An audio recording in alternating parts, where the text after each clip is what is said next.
You know how they say one mistake can change your whole life? Well, they weren't kidding. Picture this.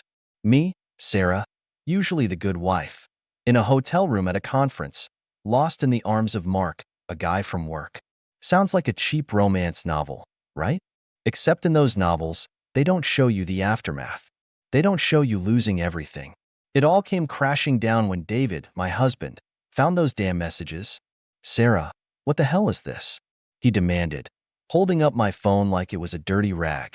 I couldn't lie. The words stumbled out of my mouth in a jumbled confession. I begged for his forgiveness, tears streaming down my face, but David wasn't having any of it. His eyes, once warm and loving, were now cold and distant.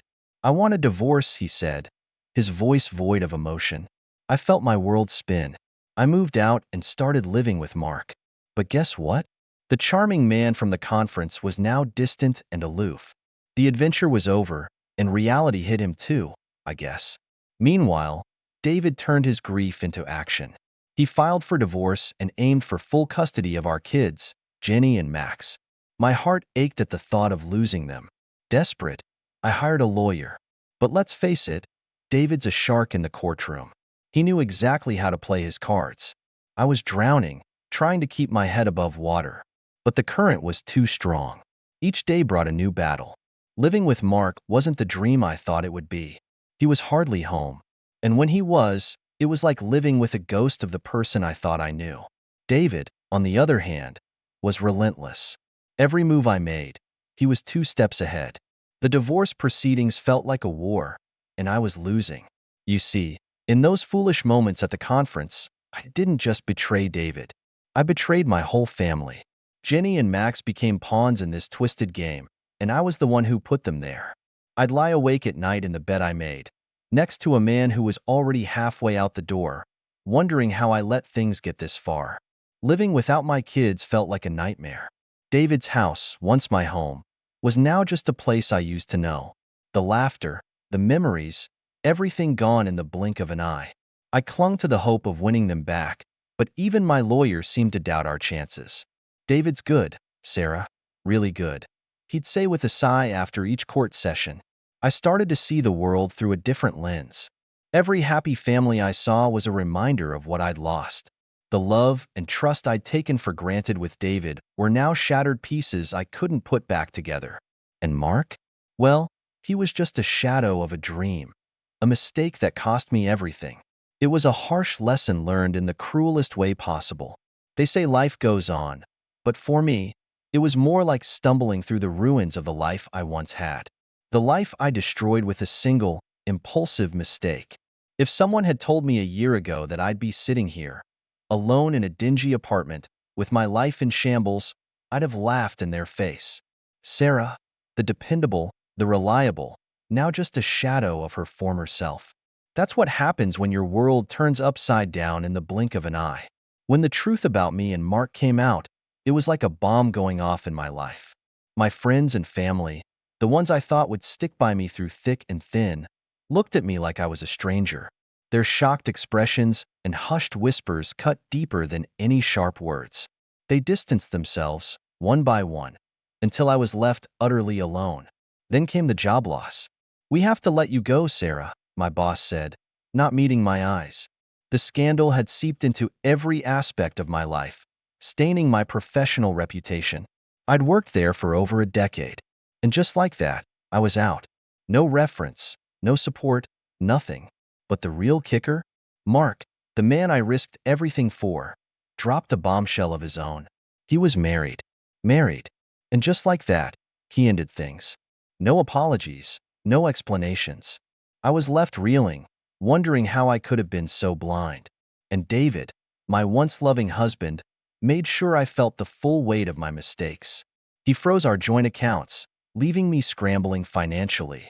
Every attempt to access funds was met with a cold, hard no. I was cut off, not just emotionally, but financially too. Job hunting became my new full-time occupation, but it was futile. My reputation preceded me. No one wanted to hire the woman who'd made front-page news for all the wrong reasons. Rejection became my daily bread, served cold and heartless. The isolation was suffocating. I'd check my phone, hoping for a message, a sign that someone still cared. Instead, I found hateful messages from strangers, condemning me for my actions. Each word was a dagger, reminding me of the life I'd ruined. It wasn't just the words. I started feeling like I was being watched. Every shadow, every unknown number set my heart racing. Who were these people sending threats? What did they want from me? Fear became my constant companion, whispering dark thoughts as I lay awake at night. Sitting here in this empty apartment, the walls feel like they're closing in. My mistakes haunt me, a constant reminder of the life I've lost. The thriving career, the loving family, the respect of my peers, all gone. In their place, a mountain of regrets, impossible to climb. Each day is a battle, a struggle to find some semblance of normalcy in the chaos I've created. But the truth is, there's no going back. I've crossed a line, and now I'm paying the price. Alone, jobless, and scared. This is my new reality. There's something about sitting in a courtroom with everyone's eyes on you that makes you feel like you're under a microscope. When David presented those damning pieces of evidence of my affair, I felt like the smallest person in the world. The way the judge looked at me, I knew then and there I'd lost more than just my marriage. Losing the custody battle was like a punch to the gut. I knew things were bad, but hearing the judge grant me only limited visitation rights to see Jenny and Max was a whole new level of pain. It was official. I wasn't just a lousy wife now, I was a lousy mother too. As if to rub salt in the wound, I heard through the grapevine that David got promoted. It seemed like while my world was falling apart, his was only getting better. He was the wronged husband, the single dad, the rising star at his firm. The sympathy and support he got from his colleagues were like a slap in the face. Not that I expected any different, but it still stung. Then came the day I found my car, the one thing I had left vandalized. Homewrecker and other charming phrases were scrawled across it in bold, angry letters. It felt like a public shaming, a mark of my mistakes for all to see. It was then I realized just how alone I was. My friends, my family, even random strangers seemed to have turned against me. Financial constraints forced me to move into a small, run-down apartment in a sketchy part of town. It was a far cry from the comfortable home I'd shared with David and the kids. The walls were thin, the neighbors noisy, and the sense of security I once took for granted was gone. This was my reality now, a constant reminder of how far I'd fallen. And then there was Mark. I saw him one day, out in public. Our eyes met, and for a second, I thought maybe he'd acknowledge me, maybe even offer a nod of recognition. But he just turned away, ignoring me as if I were a stranger. It was the final blow, the ultimate betrayal. I'd given up everything for a man who couldn't even muster the decency to acknowledge my existence. Each day was a struggle, a battle to find some reason to keep going. The brief visits with my kids were the only light in my life, but they were too short and too infrequent. The rest of the time I was just existing, stuck in a life that felt like someone else's nightmare. I'd lay awake at night, listening to the sounds of the city, wondering how it all went so wrong. How did the woman who had everything end up with nothing? How did I become the villain in my own story? But deep down I knew the answers, my choices, my mistakes. They'd led me here, to this lonely, broken place. Life, they say, can be unpredictable, but who knew it could turn downright cruel? The latest gossip that hit my ears was like a jab to the heart. David, my once beloved husband, is now seeing someone new. And not just anyone, but a woman well respected in our community. The kind of woman I used to be, as if that wasn't enough to keep me up at night. My visitation rights to see Jenny and Max came under fire. The accusation? Substance abuse. Me, a drug addict. It was laughable, except no one was laughing. And the worst part? I knew I was being set up, but proving it was another mountain to climb. Digging a bit, I found out these accusations weren't just bad luck. They were orchestrated, a deliberate attack. But by whom? David? Someone else with a grudge? The list of possible enemies I'd unintentionally made was longer than I cared to admit. Desperate for some semblance of my old life, I reached out to friends I'd known for years. But the cold shoulders and unreturned calls were clear. I was a pariah, an outcast. The Sarah they knew was gone, replaced by this scandal-ridden woman they didn't want to know. And then the messages started. Cryptic, ominous notes that made my skin crawl. "You'll get what you deserve," read one. Another simply said, "Watch your back." Who was sending these? What did they want? Fear became my constant companion, whispering dark possibilities into my ear. One day as I was driving my beaten-up car, the only thing I hadn't lost yet, I got into an accident. Just a fender bender, but the timing was too convenient. My mind raced with paranoia. Was it just an accident, or something more sinister? With my finances in the gutter, I had no choice but to take a job far beneath what I used to do. The work was mind-numbing, the pay barely enough to cover rent and groceries. Every day at that job was a reminder of how far I'd fallen. A once respected professional now just scraping by. In this new grim chapter of my life, I was a shadow of my former self, haunted by the past, threatened by an unknown enemy, and struggling to hold onto the few strands of dignity I had left. The world I knew was gone, replaced by a harsh, unforgiving reality that I was still struggling to navigate. Every step I took felt like walking through quicksand. I was trying to move forward, but the more I struggled, the deeper I sank. The life I once lived, the person I once was, seemed like a distant dream, a figment of my imagination. And in its place was this, a life of fear, regret, and loneliness. There's a certain chill that runs down your spine when you come home to find your door ajar, your personal space violated. That's what I walked into one evening. My apartment, my sanctuary in this storm of life, broken into. They didn't take much, just a few odds and ends, but the message was clear. I wasn't safe, not even in my own home. After that, I started noticing things, like the figure across the street, always there, always watching. Was I being paranoid? Maybe. But when your life's been turned upside down like mine, paranoia becomes your new normal. I felt eyes on me every time I stepped outside. No matter how often I told myself it was all in my head, the fear clung to me like a second skin, trying to claw my way back to some semblance of stability. I applied for a bank loan. But who was I kidding? With my financial situation in ruins, the bank's no was as cold as it was swift. Another door slammed in my face, another reminder of the mess I'd made of my life. Then came the package, unmarked, nondescript, but inside, a chilling message. Photos of me and Mark, snapshots of our affair, accompanied by notes that made my blood run cold. "We know what you did," they read.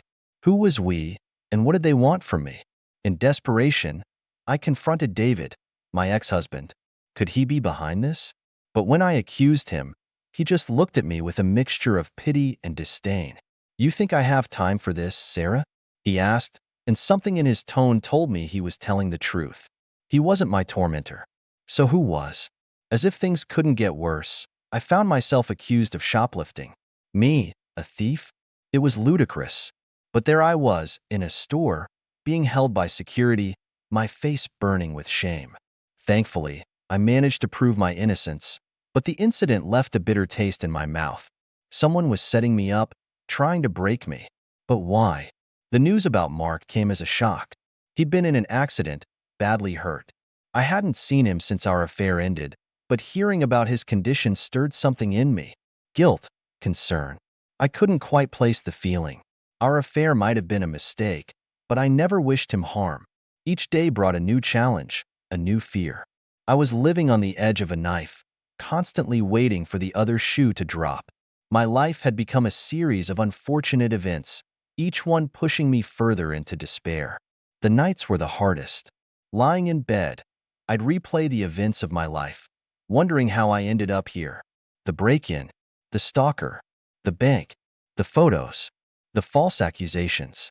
It was like a never-ending nightmare, and through it all, I couldn't help but feel like I was being watched, judged, punished for my sins.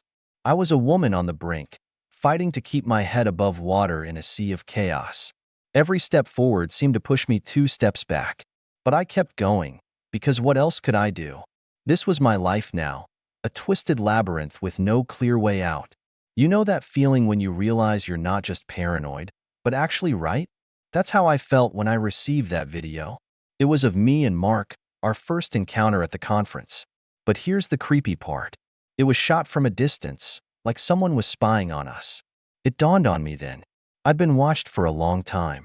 Someone was meticulously documenting my downfall. This realization made me think. Maybe it wasn't just bad luck piling up against me. Maybe someone was orchestrating this whole nightmare. But who and why? The questions swirled in my head, a never-ending whirlpool of confusion and fear.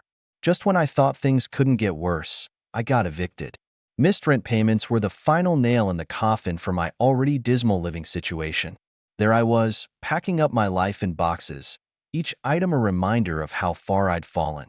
With nowhere else to go, I ended up in a cheap motel on the outskirts of town. It was the kind of place where hope goes to die. The walls were thin, the air stale with the scent of cigarettes and despair. Lying on the lumpy mattress, I couldn't help but think about the home I'd lost, the family I'd broken. Then came another blow.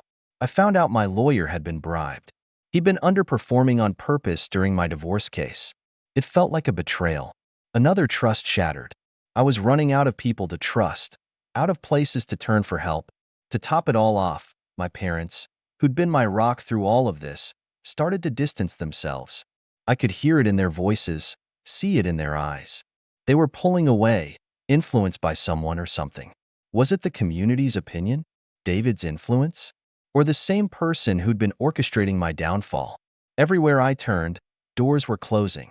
Friends, family, even the legal system. It felt like the whole world was against me. I was alone, truly alone, in a way I'd never been before. Nights in the motel were the longest. I'd lie awake, staring at the ceiling, the sound of traffic outside my only company. My thoughts would race, replaying every mistake, every choice that led me here. The video of me and Mark played over and over in my mind. A haunting reminder that someone was watching, waiting. I'd lost so much. My home, my dignity, the trust of my loved ones. The motel room felt like a prison, a concrete box of regret and loneliness. It was hard to believe this was my life now, that the woman who once had everything was reduced to this. But amidst the despair, a fire was kindling inside me. A determination to find out who was behind this, to clear my name, to fight back against the unseen enemy who'd taken so much from me. I didn't know how I'd do it, but I knew I had to try. I couldn't let this be the end of my story. You never really think it'll happen to you, until it does. There I was, in a dimly lit parking lot, when out of nowhere, someone attacked me. Panic surged through my veins as I fought, kicked, screamed. By some miracle, I managed to escape, but the fear that incident instilled in me, it clung like a second skin. The police came, of course, took my statement, but we both knew finding my attacker was a shot in the dark. Another unsolved mystery in the life of Sarah, the woman whose life had become a series of unfortunate events. But then, something clicked. Digging through some old work files, I stumbled upon a shocking revelation. A former colleague, envious of the success I once had, was behind all this. It was almost laughable. The kind of petty jealousy you'd expect in a high school drama, not real life. Yet here it was, the possible source of my downfall. Fueled by this discovery, I tried to expose them. But who would listen to me? My reputation was already in tatters. Each attempt to clear my name was met with skepticism and disbelief. It was like shouting into a void. In the midst of this chaos, I heard the news. David, my ex-husband, had moved on. He was engaged. It shouldn't have hurt, not after everything, but it did. It was a stark reminder of the life I'd lost, the family I'd broken, but life had more in store for me. Out of the blue, I was accused of harassing David's new fiancée. Me? A harasser? It was absurd. Yet the evidence was stacked against me. A restraining order was slapped on me. Another chain in the shackles of my downfall. The stress of it all. The constant battles. The isolation. It was taking its toll on my mental health. I could feel myself spiraling, losing grip on the world I once knew. Sleepless nights. Endless worries. The paranoia. It was a relentless tide, pulling me under. I'd find myself wandering aimlessly through the streets, my mind a jumbled mess of thoughts and fears. The world seemed to move on around me, oblivious to the storm raging inside my head. The worst part? There was no one to turn to. My friends, My family. They'd all turned their backs on me. I was a pariah, a cautionary tale, a woman undone by her own mistakes. Each day was a battle, a struggle to keep my head above water. But the water was rising, and I was running out of strength. The woman I once was, the confident, successful Sarah, felt like a distant memory, a character in a story I could barely recall. This was my reality now, a life marred by accusations, betrayal, and loneliness. A life where each day was harder than the last, where each breath felt like a fight for survival. There are moments in life that break you, and then there are moments that shatter you completely. Learning that my children, Jenny and Max, didn't want to see me anymore. Well, that was my breaking point. Influenced by David, they'd turn their backs on me, their mother. The pain of that rejection was a physical ache, a wound that refused to heal. The stress of it all, the constant turmoil, eventually took its toll. My body gave out, and I found myself in a hospital bed, a stark white room. My only company. The beeping of the machines was a constant reminder of my frailty, my fall from grace. It's funny how life works. You never appreciate your health until it's slipping away. Lying there, I overheard the nurses talking. "That's Sarah," they'd whisper. "You know, the woman who lost everything." My life had become a cautionary tale, a story to be told in hushed tones. The shame was overwhelming, a crushing weight on my chest. When I was finally discharged, the news waiting for me was like a punch to the gut. Bankrupt. The word echoed in my head, a grim reminder of all I'd lost. My finances, drained by legal fees and living expenses, had finally hit rock bottom. I was broke, not a penny to my name. With nowhere to go, I found myself wandering the streets. The cold reality of my situation settling in. I was alone, truly alone. No home, no family, no friends. The world seemed to move on around me, indifferent to my plight. And then I saw them.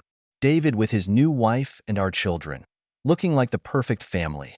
They were laughing, smiling, living the life I once had, the life I'd thrown away. The pain of that sight was indescribable, a reminder of everything I'd lost.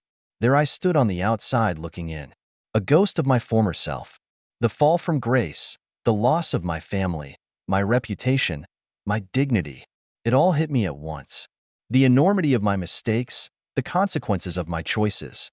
It was all there, laid bare for the world to see. In that moment, I realized the full extent of my loss. I was more than just bankrupt financially. I was bankrupt in every way that mattered. My heart, my soul, my very being felt hollow, empty. The realization was a bitter pill to swallow. This was my life now, a shadow existence, far removed from the happiness and love I once knew. I had become a cautionary tale, a warning of what not to do, a living embodiment of regret. As I watched David and his new family from the distance, a deep, unrelenting sadness settled in. This was the end of my story, not with a bang, but with a whimper. Alone, destitute, and broken.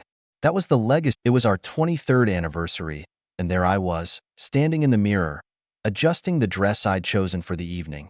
It was supposed to be a celebration, a testament to the decades of love, challenges, and shared life with my high school sweetheart. To us, I whispered to my reflection, trying to muster more enthusiasm than I felt. Our marriage, from the outside, looked like a beautifully bound book of love stories, the kind that makes you believe in forever. Yet, as I glanced at the silver streaks in my hair, I couldn't shake off the feeling that something was missing, a gap that had been widening silently over the years. The night of our high school reunion was unexpectedly pivotal. Seeing him, an old flame, was like stumbling upon a book you forgot you loved. The conversation was easy, too easy, and it reignited feelings I thought were ashes. He had this way of looking at me, seeing the person I used to be, the person I sometimes missed being. It was intoxicating, a whisper of the past that promised excitement in the monotony of my present. The affair began not long after, a series of secret meetings cloaked in lies I told myself were harmless. Each stolen moment with him was a patch on the quilt of my existence, bright and thrilling against the beige backdrop of my life. It's just a fling, I convinced myself, ignoring the voice inside that knew better. But you can't dance in the shadows without casting a silhouette. My husband, always intuitive, sensed the shift before he had evidence. Small changes in my demeanor, my sudden protectiveness over my phone. Is everything okay? He'd ask, his eyes searching mine for the truth I wasn't ready to give. The day he found those texts, the world as we knew it shattered. I came home to find him, phone in hand, a storm of betrayal and hurt brewing in his eyes. How could you? Wasn't just a question, it was a bullet, and it hit its mark. The confrontation that followed was a hurricane, leaving our marriage a debris-strewn landscape. We tried to rebuild in the aftermath, agreeing to counseling sessions that felt like band-aids on bullet wounds. Talks, tears, and promises wove a fragile peace between us. And when I discovered I was pregnant, it felt like a sign, a chance to start anew. The birth of our third child was a balm, a joy that momentarily bridged the chasm between us. Yet, standing here, ready to celebrate another year of marriage, I couldn't help but feel the weight of my choices. The affair, though ended, left invisible scars, reminders of the price of seeking fulfillment outside the tapestry we'd woven together. To us, I repeated, this time to my husband as he entered the room, his smile still capable of dulling the sharp edges of my regrets. As we stepped out into the night, I couldn't shake the feeling that we were actors in a play, performing roles perfected over years of routine. The laughter, the conversation, it all felt scripted, a veneer over the cracks that had begun to show. Yet, there was love, undeniable and deep, a foundation I had shaken but not destroyed. Tonight, I decided, would be for us, a celebration of survival, of the resilience of a love that had weathered storms but still stood, flawed but firm. There I was, tracing the cold, vacant side of the bed next to me, a side that had once been his. It's funny, isn't it? How you can share your life with someone for over 2 decades, only to end up as strangers. This isn't what I signed up for. I murmured into the darkness, a confession to the shadows that had become my only confidence in the silent hours of the night. Years had passed since my first misstep, years filled with silent dinners, forced smiles, and a loneliness that clung to me like a second skin. I found myself once again seeking solace outside the confines of my marriage, drawn to the intoxicating illusion of being understood, of being seen. It was as if I was trying to piece myself back together with stolen moments and whispered promises from another man who wasn't my husband. Another betrayal, and I'm gone. His words echoed in my mind, a stark ultimatum from the man who had once vowed to stand by me through better or worse. Yet, there I was, blatantly ignoring the gravity of his warning, diving headfirst into an affair that promised the kind of happiness I hadn't felt in years. In my heart, a dangerous justification took root. Didn't I deserve to be happy? Didn't I deserve to feel alive again? The discovery was brutal and swift. There were no forgotten messages this time, no overlooked details. He knew, and the confrontation that followed was a tempest, a cataclysmic clash of heartache, betrayal, and shattered promises. How could you do this to us again? He demanded, his voice a mixture of disbelief and rage. The air between us was charged with the kind of despair that only comes from loving someone enough to be destroyed by their actions.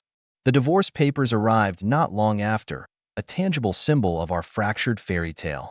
Signing them felt like signing away a part of my soul, a concession that our story was over, that the life we had built together was nothing more than a house of cards, precariously built on a foundation of broken vows. The day he moved out was a blur, a series of moments strung together by the overwhelming reality of our ending. I watched as he packed his life into boxes, each item a chapter of our shared history being closed. The finality of his departure left me reeling, a profound emptiness that echoed through the empty halls of what used to be our home. And then, as if the universe hadn't mocking the ruins of my life, news of his new love reached me. Within months, he had found someone else, a woman he met online, someone who had quickly become his new beginning. I heard they moved in together, her children filling the spaces our family once occupied in his life. The knowledge was a knife, each detail a twist that carved out what little was left of my heart. Sitting alone in the home we once shared, surrounded by the remnants of our life together, I couldn't help but wonder how we got here. How did two people who promised forever find themselves so irrevocably lost? The weight of my choices, of my betrayals, bore down on me, a relentless reminder of the cost of seeking happiness in the arms of others. I was left to navigate the wreckage of my decisions, a ship without a compass, adrift in a sea of regret and what-ifs. As the dust settled on the ruins of my marriage, I found myself grappling with a cocktail of emotions, but regret was the most bitter of them all. It clung to me, a constant reminder of the chaos I had orchestrated with my own hands. The quiet of the house echoed with the absence of my husband, and in those moments of solitude, the weight of my decisions pressed down on me with unforgiving gravity. Financial struggles soon became my daily reality. Balancing the household expenses and the needs of our children on a single income felt like trying to stem a tide with a teacup. Each bill, each unexpected expense, was a wave crashing over my already unsteady boat. I missed the financial security that our combined incomes once offered, but more than that, I missed having someone to share the burden with. The legal battles over custody and financial support turned what was once a partnership into a war zone. Every meeting with lawyers, every court appearance, was a battle in a war one never wanted to fight. It doesn't have to be this way, I pleaded during one of our mediated sessions, hoping for a truce, if not reconciliation. In a moment of desperation, I reached out to him, hoping that maybe, beneath the layers of hurt and betrayal, we could find a way to coexist for the sake of our children. Can we not try again? For them? I asked, my voice barely above a whisper during one of our brief, tense phone calls. His rejection was as cold as it was final. There's nothing left to salvage, he said, the finality in his voice a clear indication that had moved on, emotionally and physically, now living with someone he had met online, someone who wasn't burdened with the mistakes I had made. It was then that a mysterious character emerged, a figure from the shadows of my husband's past. There's something you should know, they said, their voice low, hinting at secrets untold. Intrigued and desperate, I listened as they wove tales of my husband's new partner, revealing a darkness that lay beneath the surface of their seemingly perfect relationship. Armed with this knowledge, I found myself at a crossroads. The information held the power to shatter my husband's newfound happiness, to bring him back to the chaos he had escaped. But at what cost? Is winning him back this way worth it? I pondered, the moral dilemma gnawing at me. Yet, as I mulled over my options, a part of me couldn't help but wonder if this was the leverage I needed, not just to win him back, but to regain some semblance of control over the spiraling narrative of my life.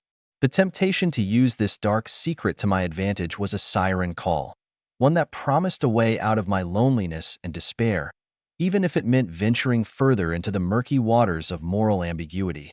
Hey everyone, I hope you're enjoying the video so far. If you do, please take a moment to hit that like button. It really helps me out and lets me know you appreciate the content. Also, if you haven't already, consider subscribing to the channel. Subscribing is a great way to stay updated with all the latest videos and to be part of our growing community. It's quick, it's free, and it ensures you won't miss out on any upcoming content. So go ahead, smash that like button and hit subscribe. Your support means a lot and keeps this channel going. Thanks for watching. In the dim glow of my laptop, a plan began to take shape, fueled by the revelation of my husband's partner's dark secret. It was a scheme born of desperation and the raw edges of a heart too long acquainted with betrayal. If I can't have him back, at least I can shatter this facade of happiness they've built, I muttered to myself, the bitterness in my voice a stark contrast to the quiet of the night. The execution of my plan was meticulous, a series of anonymous tips and carefully planted evidence designed to sow seeds of doubt and discord. Watching from the sidelines, I waited for the inevitable fallout, a storm I had conjured with whispers and shadows. But the universe, it seems, has a cruel sense of irony. The turmoil I unleashed did not spare me in its wake. My actions, far from hurting just my husband and his new love, spiraled out of control, affecting innocent bystanders and, most painfully, our children. The backlash was swift and severe, a tidal wave that dragged me under with its force. The finalization of our divorce came amidst this chaos, a legal document that felt more like a verdict on my failures than the end of a marriage. The settlement left me grappling with financial insecurity, a stark reminder of the cost of my vendetta. This is not how it was supposed to happen, I whispered to the empty room, the papers in my hand a tangible sign of my dwindling options. The custody battle that followed was a nightmare. My husband, armed with evidence of my machinations, sought full custody of our children. Each court appearance was a battle, my every mistake laid bare for judgment. She's unstable, he argued, his words finding too much truth in the eyes of the court. As my world crumbled, so too did the network of support I once took for granted. Friends, family, those I had counted on, distanced themselves, unwilling or unable to stand by me amidst the wreckage of my own making. The isolation was suffocating, a prison built from my own actions, driven by a mix of guilt, regret, and an unyielding desire to reclaim some fragment of the life I had destroyed. I made a series of decisions that only served to deepen my fall. Each attempt to rectify my situation seemed to lead me further away from redemption, a descent into desperation that knew no bounds. In those dark moments, I found myself reflecting on the journey that had led me here, a path marked by betrayal, revenge, and the irrevocable consequences of my actions. The realization that I had become the architect of my own despair was a bitter pill to swallow, a truth that offered no comfort in the silence of my solitude. The day my world imploded wasn't marked by thunderstorms or ominous music. It was just another sunlit morning, deceptively ordinary, until my private misdeeds became the day's hottest gossip. Whispers turned into shouts, and soon, my name was synonymous with betrayal in our small community. Friends I'd laughed with for years now crossed the street to avoid me, and the few who didn't looked at me with a mix of pity and disdain. The isolation was suffocating, a relentless reminder of the consequences of my actions. Driven by a mix of desperation and delusion, I convinced myself that there was still a chance to turn things around, to plead my case directly to the one person whose opinion mattered most. My heart pounded as I stood at his doorstep, rehearsing the apology I'd composed, a mix of excuses and pleas for understanding. The door swung open, and there he stood, the man I had shared more than 2 decades of my life with, now a stranger gazing back at me with an unreadable expression. "What are you doing here?" he asked, his voice devoid of warmth. I just wanted to talk. To explain, I stammered, stepping forward only to be met with an outstretched hand, signaling me to stop. "There's nothing left to say," he said, his words slicing through the last thread of hope I was clinging to. "I'm going to be a father again. We've moved on. You should too." The finality in his voice, the revelation of his new life, it was a gut punch, a cruel closure to the chapter of our lives that I had been desperately flipping back to.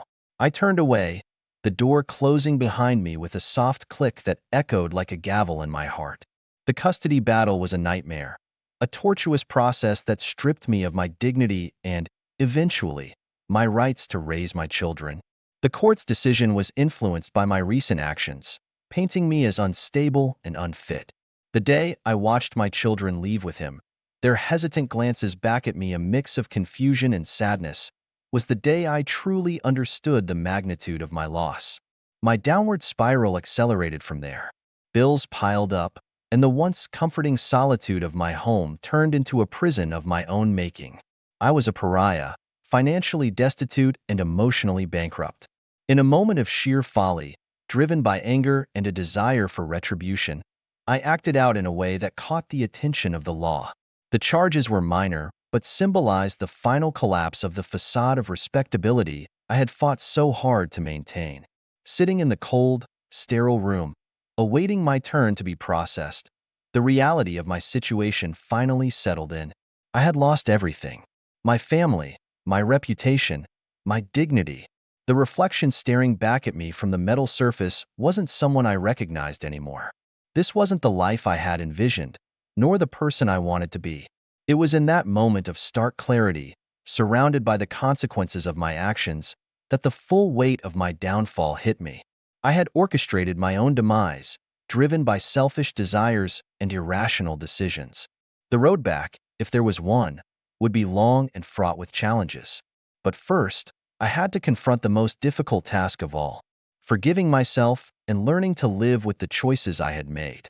The morning sun cast a soft glow over the sparse room I now called home, its light a stark contrast to the shadows that had taken residence in my life. With a steely resolve, I sat at the edge of my bed, today's to-do list etched firmly in my mind. Find a job, any job, I muttered to myself, the words a mantra in my quest for redemption. The journey of 1,000 miles begins with a single step, they say, and mine was towards reclaiming the shards of my former life, however jagged they may be. As I ventured into the world, resume in hand, rejection became a familiar companion. Each no was a reminder of the reputation that preceded me, a ghost from my past that refused to be laid to rest. Yet, amidst the sea of dismissals, a lifeline appeared in the form of an old friend, someone who remembered the person I was before my life had spiraled out of control. "I've heard you've been looking for work," she said, her voice a balm to my bruised ego. "I might have something for you. It's not much, but it's a start." Gratitude welled up inside me, a tide of emotions I struggled to contain. "Thank you," I managed to say, the words barely a whisper. Here was my chance, a glimmer of hope in an otherwise darkened path. But the road to redemption is fraught with pitfalls, and mine was no exception.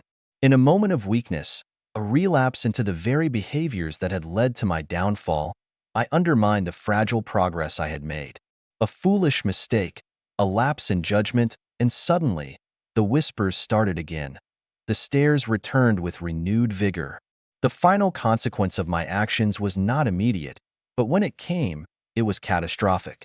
A chain reaction, a series of events triggered by my indiscretion, culminating in a loss so profound, it threatened to consume me. The details were a blur, a whirlwind of accusations, legal proceedings, and the stark reality of facing the world alone. It was in the aftermath, amidst the ruins of my once hopeful resurgence, that the realization of my true loss dawned on me. It wasn't just the material possessions, the status, or even the relationships that I mourned. It was the loss of myself, the person I could have been but chose not to be. Sitting amidst the debris of my shattered dreams, I understood, perhaps too late, the cost of my actions. The pain I had inflicted on those I loved, the trust one had squandered, the opportunities one had burned, these were the true casualties of my choices. The silence that followed was deafening, a testament to the void where my life used to be. As the sun dipped below the horizon, casting long shadows across the room, I was left to ponder the remnants of what could have been. The path to rebuilding was obliterated, not just by the external forces that judged me, but by my own hand. The realization that the deepest cuts were self-inflicted was a bitter pill to swallow, a truth that would define the contours of my existence henceforth. In that moment of clarity, I saw the full spectrum of my loss, not just as a tally of what was gone, but as a reflection of the person I had allowed myself to become. The journey forward was uncertain, a path shrouded in darkness, but it was mine to walk, one precarious step at a time. The day I truly encountered reality wasn't marked by dramatic revelations or a thunderous reckoning. It was the silence, the absence of the bustling life I once knew, that whispered the truth of the devastation I had caused. It hit me in waves, each one crashing harder than the last, as I stood in the empty rooms of what used to be our family home. The walls, once adorned with laughter and memories, now stood as silent witnesses to the collapse of the world we had built together. It was in the quiet aftermath of my family's departure that the full extent of the damage done to my children's lives became painfully clear. Their fleeting, troubled glances and forced smiles were etched into my mind, a constant reminder of the innocence I had carelessly shattered. "Mom, will we ever be a family again?" my youngest had asked, his eyes searching mine for a shred of hope I couldn't provide. How do you explain to your child that the sanctuary of family we had promised was now a battleground of my making? Left completely alone, the nights stretched into infinity, a void where reflection became my only companion. The journey from being a cherished partner and mother to this isolation was a path paved with my choices, each one a step away from the ones I loved and a step closer to my inevitable downfall. The gravity of my misdeeds weighed heavily on me, a burden I could neither share nor shed. The realization that I was solely responsible for the dismantling of my own life was a cold, unyielding truth I had to face. In the dramatic finale of my own making, I sat amidst the ruins of my past decisions, the stark reality of my situation suffocating any remnants of hope for redemption. The world outside moved on, indifferent to the despair that consumed me. The laughter of children playing in the distance was a cruel reminder of what I had lost, of what I had taken from my own children. As I reflected on my journey, the moments of joy and love that had once defined my life seemed like distant echoes, overshadowed by the chaos that followed. The realization that there was no path forward, no chance to undo the hurt and reclaim the life I had so recklessly thrown away, was a desolation beyond words. My actions had not only destroyed my present, but had also stolen my future, leaving me trapped in a perpetual state of regret and longing for what could have been. In the end, the story of my life wasn't one of triumph over adversity or a tale of redemption. It was a cautionary whisper against the backdrop of life's complex tapestry, a stark reminder of the consequences of our choices. The silence of my empty home was a testament to the inevitable downfall that follows when we betray those we love, a downfall from which there was no return. As the sun set on what was once a life filled with promise, I was left to navigate the darkness alone, my heart heavy with the knowledge that the damage I had inflicted was irreparable. The shadows that crept in were not just the absence of light, but the embodiment of the void within, a darkness that mirrored the desolation of a life undone. Guess who I bumped into at the high school reunion? Jake. Yeah, Jake Anderson from senior year. Talk about a blast from the past. He was there, looking all James Bond in this sleek black suit and those eyes. Just like back in high school. I swear, my heart skipped a beat. We got to talking, laughing about old times. One drink led to another, and before I knew it, we were reminiscing like old friends. There was this spark. I hadn't felt that alive in years. So, when he texted me the next day, I didn't think twice. Coffee turned into dinner, dinner into late-night walks. I was sneaking around like a teenager, telling Mark one was with the girls or working late.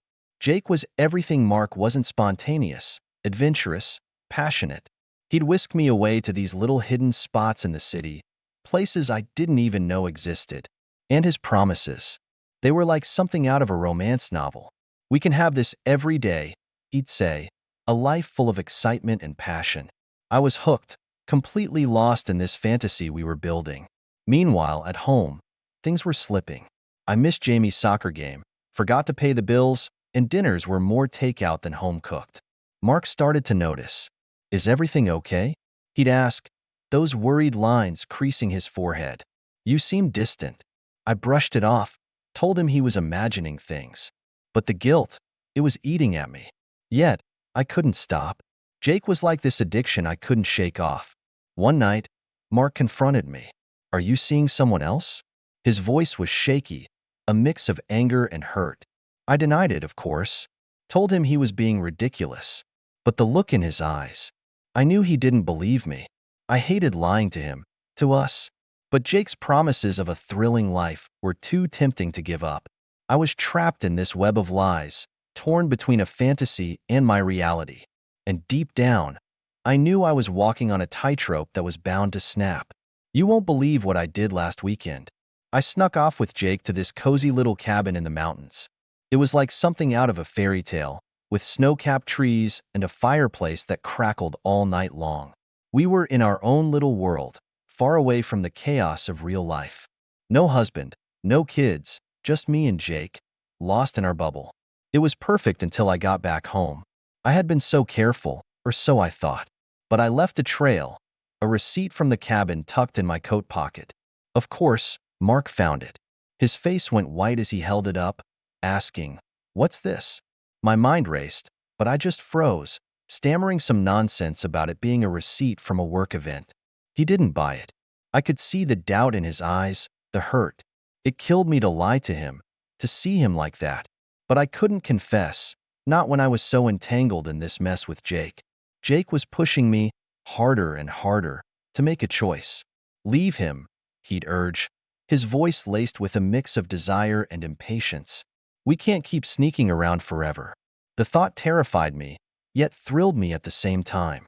Was I really about to upend my entire life for a man I reconnected with at a reunion? I started planning my exit. Every detail, from where I'd live to how I'd break the news to Mark and the kids. My heart pounded with every thought. Excitement, guilt, fear. It was all swirling inside me.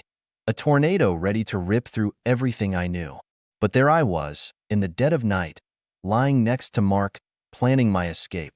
My mind raced with what-ifs and how-coulds. The guilt gnawed at me, but the thrill of a new life with Jake was like a siren song. I was about to leap into the unknown, and I couldn't tell if I was about to fly or fall. So, I did it. I left a letter for Mark, my heart pounding out of my chest as I wrote it. I need space. I scribbled, my hand shaking. It's not you. It's me. Classic, right? But it was all I could muster. I couldn't tell him the truth, not in a letter. Not after all these years. I moved in with Lisa, my college buddy. She didn't ask many questions, just gave me a spare key and a hug. Whatever you need, she said, and I was grateful for her no questions asked support.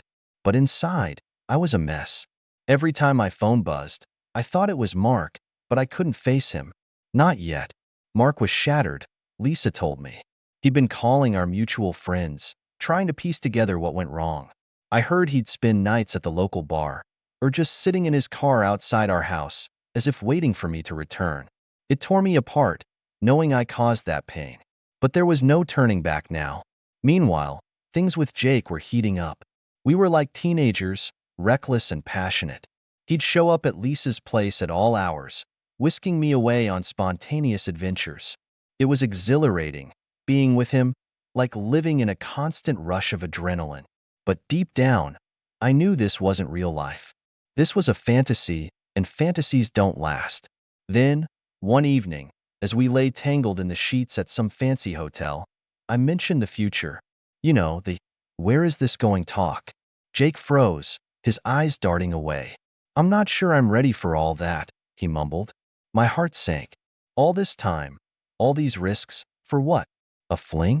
I lay there, staring at the ceiling, the reality of my choices crashing down on me.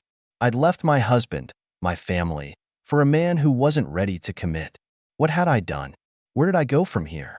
I felt lost, caught in a whirlwind of my own making, and for the first time, I questioned if I'd made the biggest mistake of my life. There I was, pressuring Jake for something more serious, something real. I wanted us to be more than just a fling. I mean, I had left my husband for him, right? So, it only made sense for us to take things to the next level. But Jake, he was different now, distant. He'd make up excuses, saying he was busy with work or just needed some me time. It was like chasing a mirage. Then one night, I saw it. We were at this cozy little restaurant, the kind where the tables are too close together, and he was on his phone, smiling. Not the, "hey, I got a funny meme" smile, but that, "someone's making my heart flutter" kind of smile. I peeked over, and there it was, text from another woman. My heart just sank. I confronted him right there, in the middle of the restaurant. Who was she? I demanded. He tried to brush it off, but I wasn't having any of it. The truth finally came out. I'm not ready to settle down, he said, his voice barely above a whisper. It felt like someone had punched me in the gut. All the lies, the sneaking around. For what? A guy who was just in it for a good time? I was devastated. It was like waking up from a dream and finding out that nothing was real. I wanted to go back, to undo everything. So, I reached out to Mark, my heart in my throat. I called, texted, even showed up at our old house, but it was like talking to a wall. He was so cold, so distant. I couldn't blame him, though. I had shattered everything we built together. Trying to reconcile with Mark was like trying to glue back a broken vase. You can put the pieces together, but it's never the same. He wouldn't even look at me the same way. The love, the warmth, it was all gone. I was left with nothing but regret and a bunch of what ifs. There I was, stuck in this limbo, having lost the man I left everything for and the man I had everything with. I was alone, truly alone for the first time in years, and it was terrifying. Talk about a wake-up call. I found out through the grapevine, our old mutual friends, that Mark was seeing someone else. Yeah, Mr. I Don't Move On Quickly was out there, dating. It hit me like a ton of bricks. Somehow, I had convinced myself that he'd be waiting for me, that I could waltz back into his life. Silly, right? And Jake? He was gone, just like that. One day we're planning this dream life, and the next, he's not returning my calls, my texts, nothing. Ghosted by the man I left my husband for. I felt like such a fool. My friends, well, they weren't really my friends anymore. I'd call, and they'd be busy. I'd text, and they'd take days to respond with a, sorry, just saw this. It was clear. They had chosen sides, and it wasn't mine. The loneliness was crushing. I had no one to turn to, no shoulder to cry on. Just me and my bad decisions. Then came the bombshell. Lisa, the same friend who'd taken me in, broke the news. Jake was moving in with the woman he was texting. My world, the little I had left of it, crumbled. How could he move on so fast? Weren't we planning our future together? I was desperate, I tried everything to win Mark back. I wrote letters, sent texts, left voicemails, all pouring my heart out, apologizing, begging for another chance. But it was like talking to a brick wall. He was polite but distant. I've moved on, he said one day, his voice void of the warmth I once knew. You should too. There I was, utterly alone. The man I had spent years building a life with had moved on, and the man I risked everything for had left me for someone else. I was stuck in this limbo of my own making, a no man's land of broken hearts and shattered dreams. Hey everyone, I hope you're enjoying the video so far. If you do, please take a moment to hit that like button. It really helps me out and lets me know you appreciate the content. Also, if you haven't already, consider subscribing to the channel. Subscribing is a great way to stay updated with all the latest videos and to be part of our growing community. It's quick, it's free, and it ensures you won't miss out on any upcoming content. So go ahead, smash that like button and hit subscribe. Your support means a lot and keeps this channel going. Thanks for watching. Losing friends is like watching pieces of your life float away. One by one, our mutual friends started to drift off. Dinner invites stopped. Group chats went quiet. Social media became a minefield of photos and updates I wasn't a part of. They made their choice, and it wasn't me. I guess I couldn't blame them. I had made my bed, and now I was lying in it alone. Then there was Mark. His life seemed to be on this upward trajectory without me. Word got around that his new relationship wasn't just a fling. They were serious. Seeing him move on, finding happiness without me, it stung more than I'd like to admit. There he was, building a new life, while I was still picking up the pieces of the old one. And let's talk about finances, shall we? Turns out being on your own is expensive. I had to deal with rent, bills, groceries, all on a single income. I'd lie awake at night, my mind racing with numbers and budgets. It was a far cry from the financial security I had with Mark. Every penny spent was a reminder of the comfortable life I'd walked away from. But the real kicker? Seeing Jake out in public with her, the other woman. It was like a scene from a movie, except I was the one watching from the sidelines. They looked happy, so blissfully happy. Laughing, holding hands, the whole picture-perfect scene. It was a punch to the gut.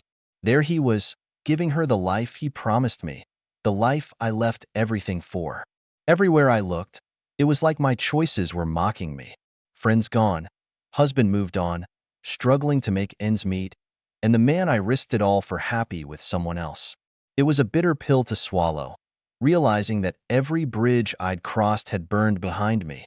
I reached out to Mark again, but this time, he wouldn't even respond. Calls, texts, emails, nothing got through. It was like shouting into a void.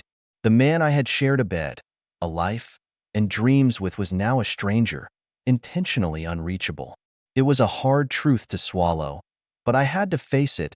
He was done with me, for good. Then the rumors started. You know how it is. One person whispers something, and then it's like wildfire. Everyone in our circle had their version of my affair. I was painted as the villain in every story, the woman who threw away her perfect life for a fling. It was humiliating. Every sideways glance, every hushed conversation when I walked by, It was a constant reminder of what I had done. In my loneliness, I tried to fill the void. I went on dates, lots of them, but nothing clicked. It was either men who wanted a fling with the wild woman from the rumors, or those who couldn't get past my past. Each failed date was a blow to my already fragile self-esteem. It was like I was wearing a scarlet letter, visible only to the men I tried to connect with. The final blow came when I heard about Mark's engagement. He had proposed to his girlfriend, and she had said yes. The news hit me like a ton of bricks. I saw their engagement photos online, smiling, happy, perfect. It was everything we used to be, everything I had given up. I remember sitting there, staring at the screen, tears streaming down my face. I had lost him forever. That chapter of my life, the one where I was a wife, a partner, a part of a we was over. The reality of my situation was stark. I was alone, truly alone. My husband, who was no longer mine, was starting a new chapter, and I wasn't in it. I had become a mere footnote in his story, a cautionary tale, perhaps. And as for me, I was back to square one, trying to figure out who I was and where I belonged. Reality hit me like a cold shower. There I was, staring at the four walls of my tiny apartment, realizing the enormity of my mistake. I had traded a life of love and security for a fleeting fantasy. It's one thing to know you've messed up, but it's another to feel it in every bone of your body. The news of Jake's wedding was like a cruel joke. The guy who couldn't commit to me was now committing to someone else. I saw their wedding pictures online. They looked so happy, so in love. It was a stark reminder of the life I could have had, should have had, but threw away. I tried to pick up the pieces. I really did. I got a job, a small one, but it was a start. I tried to make new friends, build a new routine. But everywhere I went, I was that woman, the one who wrecked her own home. It's tough to rebuild your life when you're the architect of your own destruction. Then came the day of Mark's wedding. I wasn't invited, obviously, but it was all over social media. There he was, looking handsome in his tux, with his beautiful bride by his side. They seemed so happy, so right for each other. It was a punch to the gut. That should have been me, standing there with him, renewing our vows, reaffirming our love. Instead, I was an outsider looking in on the life I once had.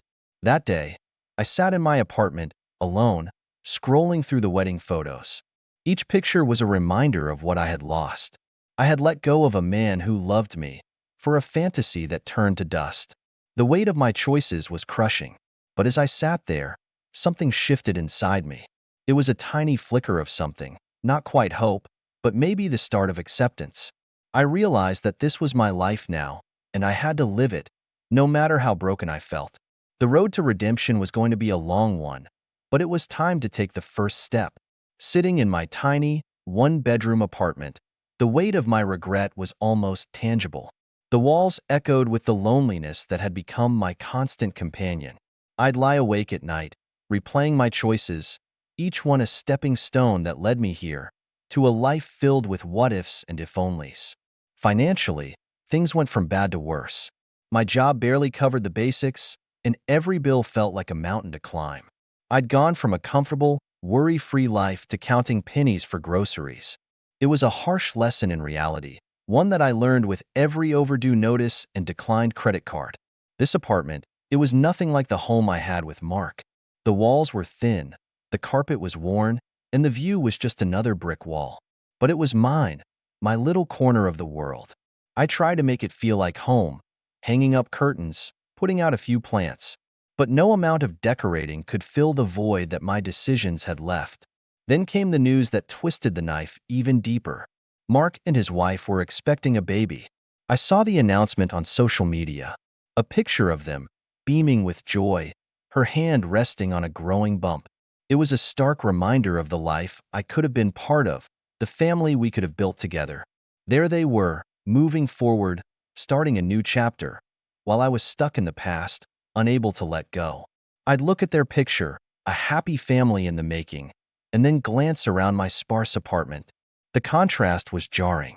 I was haunted by the thought of Mark being a father, of him giving another woman the life we were supposed to have. It was a daily struggle, fighting off the jealousy and the bitterness. But most of all, it was the regret that gnawing, relentless regret of knowing that I was the author of my own misfortune. Each day was a battle with my own thoughts, a constant reminder of the consequences of my actions. I was learning to live with my choices, but it was a slow, painful process. This new life, this new reality, was my doing, and I was the only one who could find a way out of the loneliness and regret that had become my world. Dating again, it turns out, isn't like riding a bike. You don't just pick up where you left off. Each date felt like a replay of the last forced conversations, awkward silences, and no spark. I'd sit across from these men, smiling and nodding, but inside, I was a million miles away. They'd talk about their jobs, their hobbies, and all I could think about was how none of them were Mark. It was like I was searching for him in every man I met, and each failed date was a reminder of what I had lost. The gossip didn't help either. Word gets around, doesn't it? Especially in a small town. Everyone knew my story. The woman who left her husband for a fling that went nowhere. I'd walk into the grocery store and feel eyes on me, hear the hushed whispers. It was like I was living in a fishbowl, every move scrutinized, every mistake a topic of conversation. I was the woman who had it all and threw it away, a cautionary tale of lust and regret. Then there was social media, a constant reminder of the life I had walked away from. Mark, his new wife, their baby. They were the picture-perfect family. Their smiles were like daggers to my heart. Family vacations, birthdays, holidays. I saw it all, each post a window into the life I could have had. They were moving on, building new memories, while I was stuck in the past, unable to let go. It hit me one night, lying in bed, scrolling through pictures of Mark and his family. I had lost everything. The love of my life, my friends, my home. I had gambled it all and ended up with nothing. The realization was crushing. I was alone, truly alone, in a life that was a shadow of what it once was. I had to face the harsh truth my choices had led me here, to this empty apartment, to these unfulfilling dates, to this loneliness. I was the architect of my own downfall, and now I was living in the ruins of the life I had destroyed. It was a bitter pill to swallow, accepting that I had lost everything I once held dear. But it was my reality, a reality I had created with my own two hands. Lying in bed, staring at the ceiling, it's hard not to reflect on where everything went wrong. Each choice I made, every step I took, led me here. It's like a jigsaw puzzle, but the pieces are my decisions, and they've formed a picture I can't stand to look at. I understand now the consequences of my actions, the ripple effect of my choices. It's a harsh reality to face. Mark, on the other hand, his life just keeps getting better. Social media is a constant reminder. New job promotions, his kids' first steps, family vacations, he's thriving, and it's like a punch in the gut every time I see it. Here I am, stuck in the same place, while he's out there living the life we were supposed to have together. It's like I'm frozen in time, watching the world move on without me. I tried reaching out to some of our old friends, hoping to mend bridges, to find some connection to my former life. But the doors were closed. Messages left on read, invitations politely declined. The message was clear: I wasn't welcome anymore. Those friendships, the ones I thought would last a lifetime, were casualties of my choices. It's one thing to lose your partner, but losing your friends too? It's a loneliness I can't describe. The depth of my betrayal, the extent of my loss, it's overwhelming. I betrayed not just my husband but myself. I lost not just a partner but a whole life, a community. I look back at who I was, and I don't recognize that woman. How did I let myself get so lost? So consumed by something so fleeting? And now, here I am, living a life full of regret. Alone, ostracized, a shadow of the person I once was. It's a tough pill to swallow, realizing you're the villain in your own story. Every morning, I wake up to this life that is a direct result of my own actions. A life where I'm an outcast, where the choices I made echo in the silence of my apartment. It's a bitter ending to a story that started with so much promise. But it's my ending, one I wrote with each and every choice I made. And now, I have to live with it, in a world where I'm a stranger to those I once called family, a cautionary tale to those who knew me. A life full of regret, alone and ostracized, is my reality now. And the hardest part? I have no one